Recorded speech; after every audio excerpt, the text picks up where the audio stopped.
নমস্কার বন্ধুরা, আজকে তোমাদের পাঠ করে শোনাচ্ছি প্রফুল্ল রায়ের লেখা চোর যখন গোয়েন্দা হলো। 50 বছর আগে ইংরেজরা তখনও আমাদের বুকের উপর বসে এদেশে রাজত্ব চালাচ্ছে। এটা সেই সময়ের গল্প।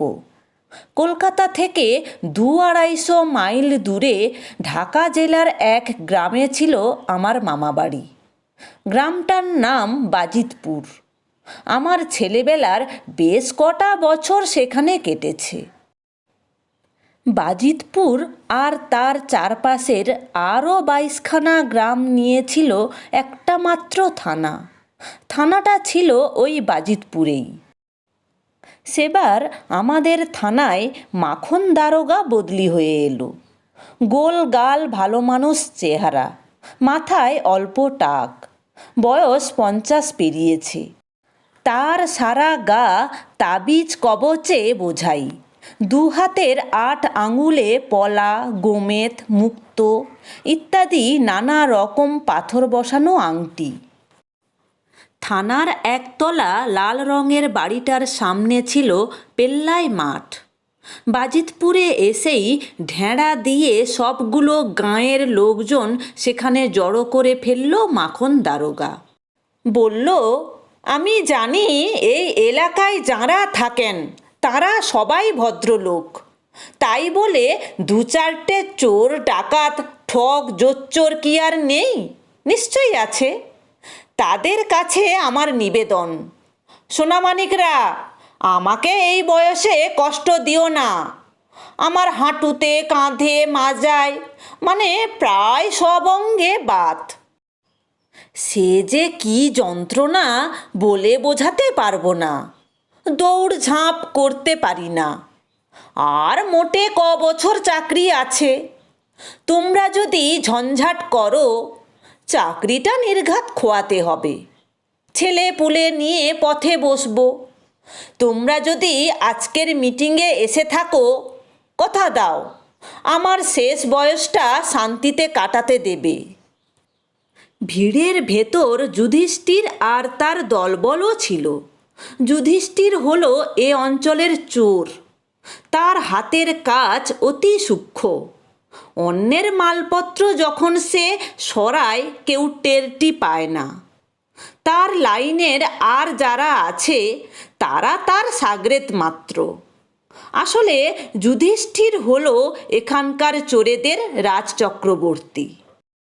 যুধিষ্ঠির তার 7 অ্যাপ্রেন্টিস নিয়ে উঠে দাঁড়ায়। তার বয়স 40-42। বোতলের মতো লম্বা মুখ, ঢ্যাঙ্গা, বেজায় কালো চোখ দুটো, গোল গোল, উঁচু কপাল, মাথার মাঝখান দিয়ে সিঁথি, হারমোনিয়ামের রিডের মতো বড় বড় দাঁত, পরনে নীল পাজামা আর লাল ফুল শার্ট। হাত জোড় করে মাথা হেলিয়ে হাসি হাসি মুখে যুধিষ্ঠির বলে, আমি কথা দিলাম স্যার, আপনার থানায় আজ থেকে অশান্তি বন্ধ। মাখন দারোগা বেশ অবাক হয়ে গিয়েছিল। বলে, তুমি কে? যুধিষ্ঠির তার নামটা জানিয়ে বলে, আমাকে এখানকার 23টা গ্রামের সবাই চেনে। কি করো তুমি? এই গেরস্তের বাড়তি জিনিসপত্তর তুলে আমার ঘরে নিয়ে যাই। তবে মাঝে মাঝে একটু আধটু ভুলচুক হয়ে যায়। আধারে হয়তো 2-1খানা সোনার গয়নাই নিয়ে গেলাম, এই আর কি। জনতা সমস্বরে এই সময়ে চেঁচিয়ে ওঠে, যুধিষ্ঠির স্যার নামকরা চোর। এতক্ষণে ব্যাপারটা যেন খানিক খানিক আঁচ করতে পারে মাখন দারোগা। হেসে হেসে যুধিষ্ঠিরকে বলে, ও তাই বলো, তা আমার জন্যে চুরি ছেড়ে দিচ্ছ? আরও নুয়ে পড়ে মাটিতে প্রায় মিশে যেতে যেতে যুধিষ্ঠির বলে, তাই কখনো পারি স্যার। ছেলেপুলে আছে, মা আছে, বউ আছে, হাতের কাজ ছেড়ে দিলে খাবো কি? দুশ্চিন্তায় চুল খাড়া হয়ে যায় মাখন দারোগার। সে বলে, তাহলে তো আমার দিনের বিশ্রাম, রাতের ঘুমটি গেল। এখানে এসে কি বিপদে পড়লাম রে বাবা। তাকে ভরসা দিয়ে যুধিষ্ঠির বলে, আহা, অত ঘাবড়ে যাচ্ছেন কেন স্যার? আপনাকে তো কথা দিয়েছি আপনার এলাকার একটা ঘটিও চুরি হবে না। পিটপিট করে যুধিষ্ঠিরকে লক্ষ্য করতে করতে মাখন দারোগা বলে, তবে কি অন্যের এলাকায় গিয়ে? নাক মুখ কুঁচকে দুকানে হাত দিয়ে যুধিষ্ঠির বলে, ছি ছি ছি ছি, পুলিশের দারোগার সামনে এ কথা কি মুখে আনতে পারি? আপনিও শুনবেন না স্যার? অন্যের এলাকায় কোথায় কি হচ্ছে তা নিয়ে আপনার মাথা ঘামিয়ে লাভটা কি? ঠিকই তো, যেখানে ঝামেলা হবে সেখানকার লোকজন বুঝবে, আমার তাতে কি? আপনি নিশ্চিন্তে থাকুন স্যার, আপনার কোনো অশান্তি হবে না। বাঁচালে। বলতে বলতে আবার উদ্বিগ্ন হয়ে পড়ে মাখন দারোগা। কিন্তু যুধিষ্ঠির জিজ্ঞেস করে, কি? চুরি চামারি না হয় তোমরা বন্ধ রাখলে, কিন্তু ডাকাতি তো হতে পারে। আপনার বরাতটা খুব ভালো স্যার, আমাদের এই 23খানা গাঁয়ে একটাও ডাকাত নেই। আমার কথা বিশ্বাস না হলে এই বাবু মশাইদের জিজ্ঞেস করুন। বলে ভিড়ের দিকে আঙুল বাড়িয়ে দেয় যুধিষ্ঠির।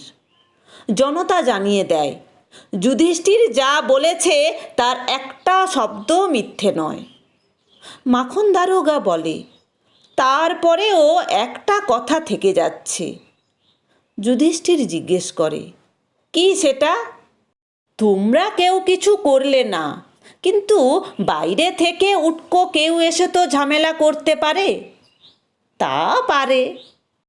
তখন একটু চিন্তা করে যুধিষ্ঠির বলে, আপনি যখন আমার উপর এত নির্ভর করেছেন, তখন আপনার দিকটা তো দেখতে হবে। কেউ অশান্তি করতে এলে আমার দলবল আর আমি তাকে ছাড়ব না। পাকা কথা তো? নিশ্চয়ই। মর্দকা বাত, হাতিকা দাঁত। মাখন দারোগা বাজিতপুরে আসার পর 6 মাস কেটে গেল। যুধিষ্ঠির কথা রেখেছিল, এই এলাকার কোনো গেরস্তের বাড়ি থেকে একটা কুটোও চুরি যায়নি। মাখন দারোগা এবং তার কনস্টেবলরা পরমানন্দে দুপুরে আর রাত্রিরে ঘুমিয়ে ঘুমিয়ে কাটিয়ে দিল। কিন্তু একটানা শান্তি বলে কিছু নেই। ঠিক 6 মাস বাদে 1 সপ্তাহের ভেতর এ অঞ্চলে 4টে বাড়িতে ডাকাতি হয়ে গেল। ডাকাতরা 4 গেরস্থ বাড়ির 7 জনকে জখম করে টাকা পয়সা, গয়না গাঁটি, বাসন কোসন, জামা কাপড় সব লুটেপুটে নিয়ে গেছে। তার ফলটা হলো এই, মাখন দারোগার প্রাণে সুখ বলে আর কিছু রইল না। খুবই দিশেহারা হয়ে পড়ল সে। বাতের ব্যথাটা 10 গুণ বেড়ে উঠল। ডাকাতির মতো এমন বিচ্ছিরি ঘটনা ঘটে যাওয়ার পর কি করা উচিত যখন মাখন দারোগা ভাবছে, সেই সময় যুধিষ্ঠিরের কথা মনে পড়ে গেল। সে কথা দিয়েছিল এই এলাকায় কাউকে ঝঞ্ঝাট পাকাতে দেবে না। তক্ষুনি যুধিষ্ঠিরকে ডাকিয়ে এনে মাখন দারোগা করুণ সুরে বলে, ডাকাতগুলো কি বজ্জাত বল দেখি, মানুষকে এমন বিপদে কেউ ফেলে? আমি এবার গেলাম। যুধিষ্ঠির গলার স্বরে সহানুভূতি মাখিয়ে বলে, অত ভেঙে পড়বেন না স্যার। মাখন দারোগা বলে, ডাকাতি করলি, তা আমার এলাকায় কেন বাবা? অন্য জায়গায় কি এত বড় বাংলাদেশে আর ছিল না? জন্তু জানোয়ারের ডাক ডাকতে বেলা হেলে যায়। তখন তড়াক করে উঠে দাঁড়িয়ে হরেন বলে, আজ আর নয়, এবার আমাকে ফিরতে হবে। হাঁড়ি ভর্তি রসগোল্লা কিনে হাঁড়িটা হাতে ঝুলিয়ে বাজারের ভেতর চলে আসে সে। সেখান থেকে কেনে 1 পেল্লাই কাতলা মাছ। তারপর নদীর উল্টো দিকে হাঁটতে শুরু করে। যুধিষ্ঠির আর গনু জোকের মতো পেছনে লেগে থাকে।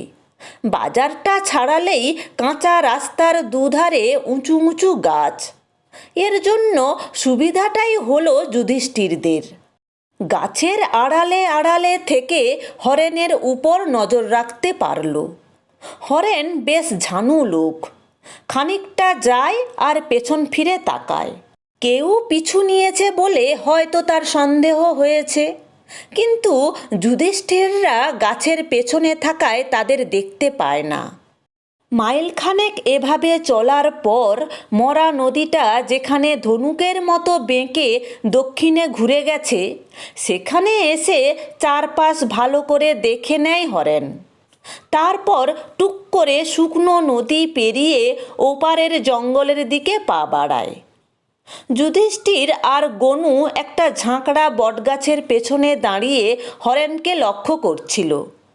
তারা বুঝতে পারছিল লোকজনকে ধোঁকা দেবার জন্য বাজারের উল্টো দিকে নদী পেরোয় না হরেন। 1 মাইল ঘুরে এই নিরালা জায়গায় এসে পার হয়।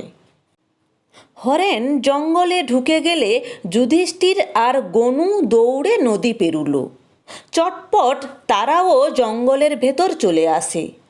এখানে প্রচুর ঝোপঝাড়, গাছপালাও খুব ঘন।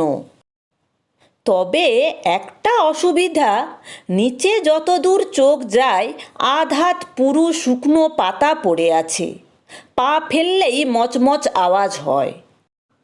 হরেন বেশি দূর যায়নি। ঝোপঝাড় আর বড় বড় গাছের পেছনে থেকে তার উপর লক্ষ্য রাখতে রাখতে খুব সতর্কভাবে এগোয় যুধিষ্ঠির আর গনু। শুকনো পাতায় নিজের পায়ের শব্দ তো হচ্ছিলই, আরও দুজোড়া পায়ের আওয়াজ কানে আসতে থমকে দাঁড়ায় হরেন। এধারে ওধারে তাকাতে থাকে। সে থামতেই যুধিষ্ঠিররা একটা বড় ঝোপের পেছনে দাঁড়িয়ে পড়ে। হরেন কাউকে দেখতে না পেয়ে বিড়বিড় করে, নিশ্চয়ই শেয়াল কি খরগোশ হবে, এই জঙ্গলে কে আর মরতে আসবে। তারপর বলে, না, গাল দুটো বড্ড কুটকুট করছে। বলতে বলতে এক টানে দাড়িটা খুলে ফেলে, আর তখনই ডান গালের লাল জড়ুলটা বেরিয়ে পড়ে। ঝোপের আড়ালে দাঁড়িয়ে যুধিষ্ঠির গনুর দিকে তাকিয়ে চোখ টেপে, অর্থাৎ আসল লোক চিনতে তার ভুল হয়নি। হরেনের এক হাতে এখন রসগোল্লার হাঁড়ি আর দাড়ি, অন্য হাতে কাতলা মাছ। সে আবার চলতে শুরু করে। কাজেই যুধিষ্ঠিররাও তার সঙ্গে তাল মিলিয়ে হাঁটতে থাকে। অনেকক্ষণ পর হরেন যেখানে এসে থামে, সেখানে গাছপালা কেটে বেশ খানিকটা জায়গা সাফ করে 15-20টা টিনের ঘর তোলা হয়েছে। 100 গজ দূরে একটা প্রকাণ্ড বটগাছের গুঁড়ির পেছন থেকে যুধিষ্ঠির আর গনু কালো কুচকুচে বিশাল চেহারার 20-22টা লোককে ওখানে দেখতে পায়। কজন বসে বসে গল্প করছে, কজন মালকোচা মেরে লাঠি খেলছে, কজন রামদা আর খাঁড়ায় শান দিচ্ছে। এদের ভেতর সবচেয়ে ভয়ঙ্কর, সবচেয়ে জোয়ান যে লোকটা, সে বসে আছে একটা খাটিয়ায়। তার গোঁফ দুদিকে 3 বার পাক খেয়ে ঝুলে পড়ছে। কাঁধ পর্যন্ত কোঁকড়া কোঁকড়া বাবরি চুল, বুকটা কম করে 50 ইঞ্চি। মাখন দারোগার সরু গলার চিৎকার আর থামতেই চায় না। অনেক কষ্টে তাকে চুপ করিয়ে যুধিষ্ঠির বলে, ডাকাতদের ঘাঁটি খুঁজে বার করেছি স্যার। বার করেছ তো ধরনি কেন? মাখন আবার হইচই জুড়ে দেয়, স্যার, চোর হয়ে ডাকাত ধরা কি সম্ভব? লোকে শুনলে বলবে কি? তাহলে উপায়? ওদের আপনাকেই ধরতে হবে। মাখন দারোগা আঁতকে ওঠে, বলে, জানো আমি কত দুর্বল লোক। ডেঙ্গুতে মরমর হয়ে গিয়েছিলাম, তার উপর গেঁটে বাত, বুক ধড়পড়ানি। ডাকাত ধরতে গেলে আমি কি আর বাঁচব? যুধিষ্ঠির বলে, বাঁচবেন বাঁচবেন, একবার চেষ্টা করে দেখুন না। অনেক টেনাহেঁচড়ার পর শেষ পর্যন্ত রাজি হলো মাখন দারোগা। কিভাবে জগা ঘোষের দলটাকে ধরা হবে তার একটা ছক কষে দিল যুধিষ্ঠির। বাজিতপুর তো বটেই, চারপাশের যত থানা আছে সব জায়গা থেকে বন্দুকওয়ালা কনস্টেবলদের নিয়ে জঙ্গল ঘেরাও করা হবে। ডাকাতরা যদি ধরা দিতে না চায়, চারদিক থেকে গুলি চালানো হবে। মাসখানেক পর বাজিতপুর থানার সামনে মস্ত প্যান্ডেল খাটানো হলো। ঢেঁড়া পিটিয়ে তার আগেই চারপাশের লোকজনকে জানানো হয়েছে পরের রবিবার যেন সবাই প্যান্ডেলে জড়ো হয়। মাখন দারোগাকে সেখানে পুরস্কার দেওয়া হবে। রবিবার দুপুর থেকে বাজিতপুর তো বটেই, দূর দূর থেকে লোকজন এসে প্যান্ডেল ভরে ফেলল। বিকেলবেলা ঢাকা থেকে এলেন পুলিশের কর্তারা। সবচেয়ে বড় কর্তা অর্থাৎ আইজি হলেন একজন ইংরেজ। তিনি চুটিয়ে মাখন দারোগার প্রশংসা করলেন। এমন সাহসী দায়িত্বশীল দারোগা নাকি আজকাল আর দেখা যায় না। জগা ডাকাতের দলটাকে ধরে সে জাতীয় কর্তব্য পালন করেছে। এ জাতীয় ভালো ভালো কথা বলে মাখনের গলায় ইয়া বড় একখানা সোনার মেডেল ঝুলিয়ে দিলেন। সঙ্গে সঙ্গে হাততালিতে প্যান্ডেল ফেটে পড়তে লাগলো। তার মধ্যেই এক কাণ্ড করে বসল মাখন দারোগা। প্যান্ডেলের মাঝখানে ভিড়ের ভেতর সাগরেদদের নিয়ে বসেছিল যুধিষ্ঠির। মাখন তার হাত ধরে হিড় হিড় করে টানতে টানতে আইজির সামনে নিয়ে দাঁড় করালো। তারপর নিজের গলা থেকে মেডেলটা খুলে তার গলায় পরিয়ে দিল। হাততালি থামিয়ে দর্শকরা ফ্যালফ্যাল করে তাকিয়ে থাকে। পুলিশের কর্তারাও কম অবাক হয়নি। আইজি মাখন দারোগাকে জিজ্ঞেস করলেন, এটা কি হলো? মাখন সমস্ত ব্যাপারটা জানিয়ে বলে, স্যার এবার বলুন মেডেলটা যুধিষ্ঠিরের পাওয়া উচিত কি না? আইজি খুব খুশি হয়ে বলেন, নিশ্চয়ই নিশ্চয়ই, বলে আস্তে আস্তে হাততালি দিতে লাগলেন। তাঁর সঙ্গে হাত মিলিয়ে প্যান্ডেলে নতুন করে যে হাততালি শুরু হলো তা আর সহজে থামল না। সবাই ভালো থাকবে, সুস্থ থাকবে। এরকম আরও মজার মজার গল্প শুনতে হলে চ্যানেলটি অবশ্যই সাবস্ক্রাইব করে রাখবে। ভালো লাগলে লাইক, কমেন্ট এবং শেয়ার করো।